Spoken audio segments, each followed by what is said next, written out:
Tonight, federal agents have uncovered over $250 million in cash hidden inside the walls of a Minneapolis charity. Federal authorities made dozens of arrests on Kauai today as part of a joint effort involving Homeland Security. 4:23 a.m., Minneapolis, Minnesota. The temperature had dropped to minus 18 degrees. Ice coated every surface of Cedar Riverside.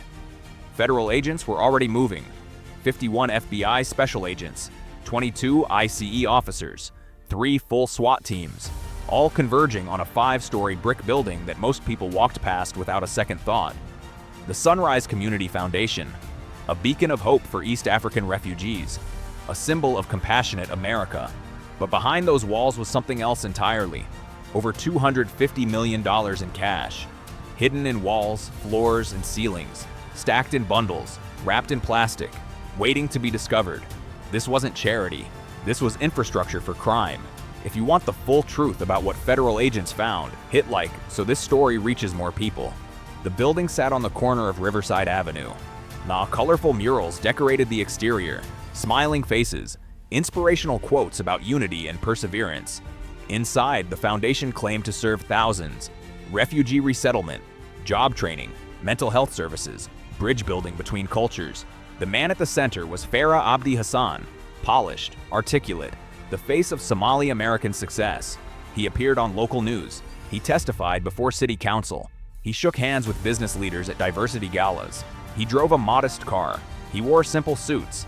He projected humility. But federal investigators had been watching him for 14 months. The operation began with a single anomaly. A routine audit of federal refugee assistance grants revealed something impossible.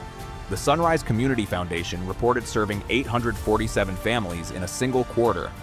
But when auditors cross-referenced with actual resettlement data, only 289 families existed in the system.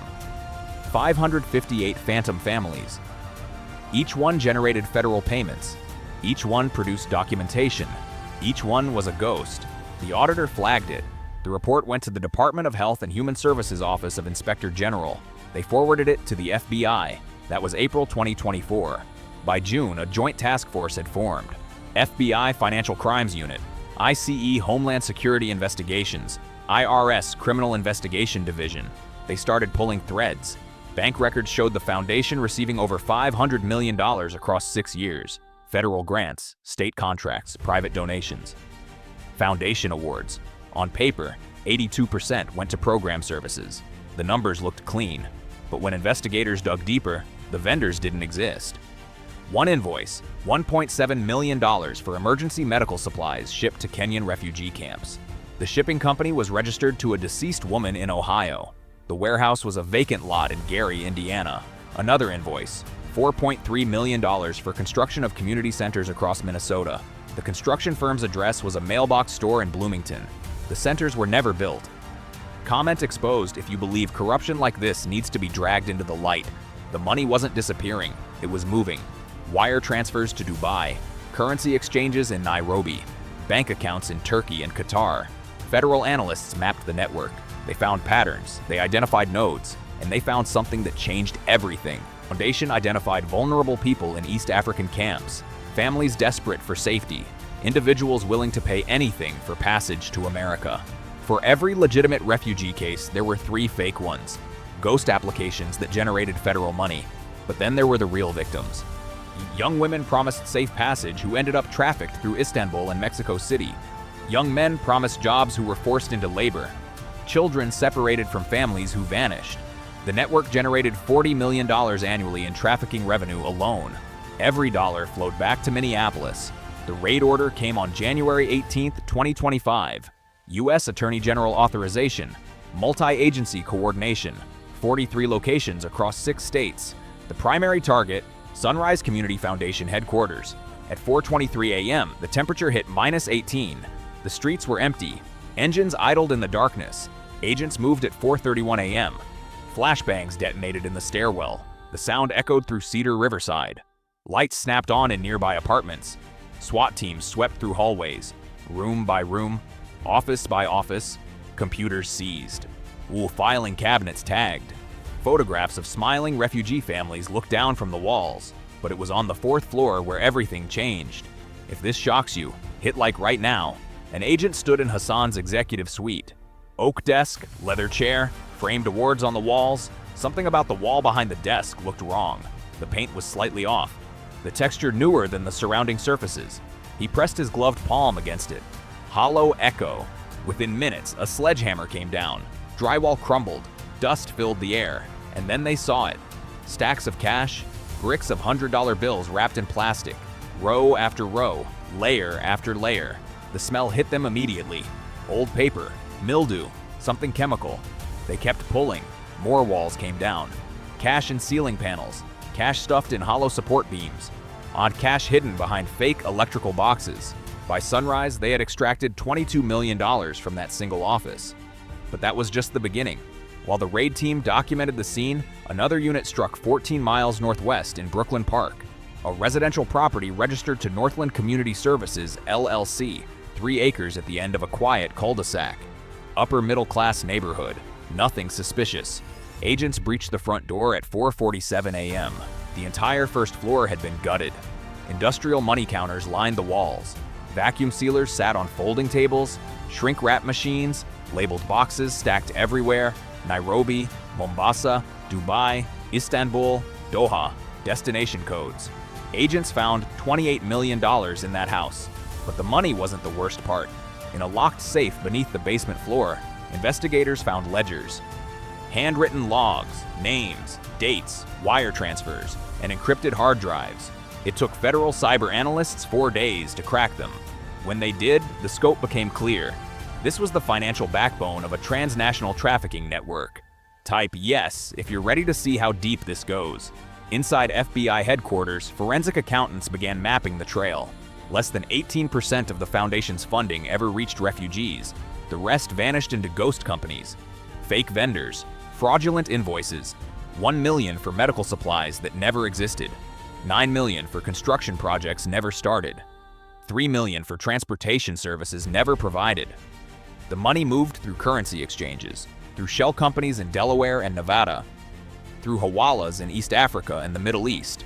It funded logistics networks, inked transit houses, bribes to corrupt officials across multiple countries. The trafficking operation was designed to be self-sustaining, revenue generating revenue, crime funding more crime. But someone with power was protecting Hassan. The encrypted files revealed payments to a state official, Commissioner Diane Hartwell, a high-ranking figure in Minnesota's refugee resettlement programs. She had championed the Sunrise Community Foundation publicly. She had signed off on tens of millions in state funding, and she had received $3.2 million across 4 years, wire transfers from accounts linked directly to Hassan. Her digital signature appeared on documents that bypassed normal oversight. Her financial advisor was a silent partner in 4 shell companies. Her office had blocked federal audits repeatedly. Most damning, encrypted communications between Hartwell and Hassan discussing Phase 3 expansion. What was Phase 3? The answer came from a third location, a former meatpacking plant in St. Paul's Industrial District, purchased 3 years earlier by Prairie Wind Logistics. On paper, distribution warehouse. In reality, transit point for human cargo. When agents breached the facility at dawn, they found holding areas divided by chain link fencing. Cots lined the walls, portable toilets, bulk food supplies, medical kits. Capacity, 200 people at a time. The building was empty. Someone had been warned. But in a locked back office, investigators found a server. Detailed records of human movements. Over 4,000 individuals had passed through in 3 years. 4,000 human beings reduced to logistics data. I share this so more people understand what was happening in plain sight. Phase 3 was the establishment of a permanent corridor. East Africa to the American Midwest through Turkey and Mexico.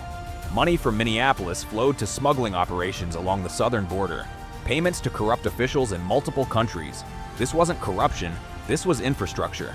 At 5:47 a.m., FBI headquarters transformed into a war room. A digital map covered the wall. Red markers pulsed across the Twin Cities, across Minnesota, Wisconsin, Iowa, the Dakotas. Over 1,100 federal agents mobilized. FBI, ICE, DEA, DHS, ATF, U.S. Marshals, state troopers, local SWAT teams from 14 jurisdictions. Black Hawk helicopters lifted off. Armored vehicles rolled through suburban streets. The raids happened simultaneously. Apartment complexes in Minneapolis where cash couriers lived, storage facilities in St. Cloud filled with counterfeit documents, wire transfer businesses that had moved $90 million overseas. In Rochester, a second processing facility. In Fargo, safe houses. In Des Moines, a corrupt immigration attorney who had processed 600 fraudulent applications. By noon, federal agents had seized over $250 million in total assets.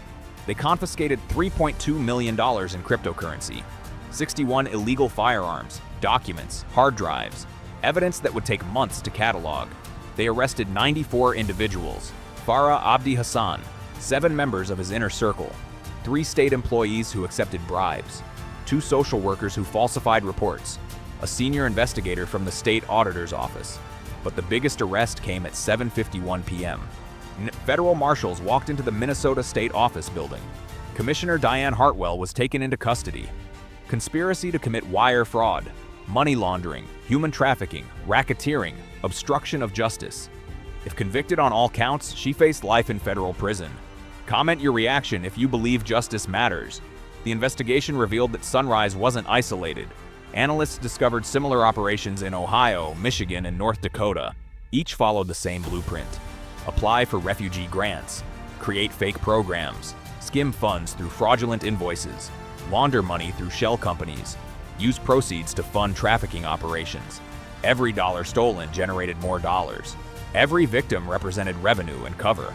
The combined network had stolen over $700 million across a decade. It had trafficked more than 12,000 individuals.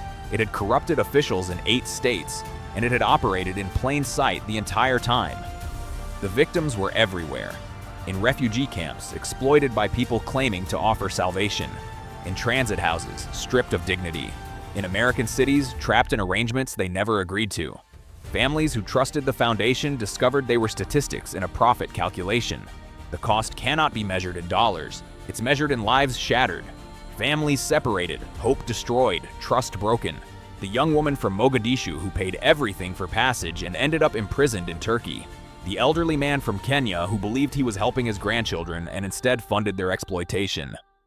The honest social workers who now face suspicion because criminals wore the same badges. Power doesn't always announce itself with violence. Sometimes it hides behind smiles and handshakes, behind the language of compassion, behind modest clothing and soft words at community meetings. Sometimes it calls itself a hero while trafficking the vulnerable. This story is a warning. The most dangerous corruption doesn't arrive with obvious malice. It builds from within. It uses our laws, our generosity, our belief that people who claim to help deserve trust. If you believe stories like this need to be exposed, hit like now. The individuals arrested will face justice. The systems they exploited will be reformed. The victims will receive support. But the lesson must not be forgotten. Trust must be earned, not assumed. Oversight must be vigilant. Not convenient.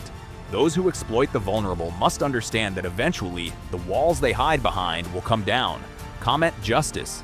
If you believe corruption must be dragged into the light, subscribe so you don't miss what happens next in this case. And remember this. Somewhere right now, someone else is filing another grant application. Someone else is building another shell company. Someone else is hiding another fortune inside walls meant to shelter hope. They are counting on the world to look the other way. Don't let them.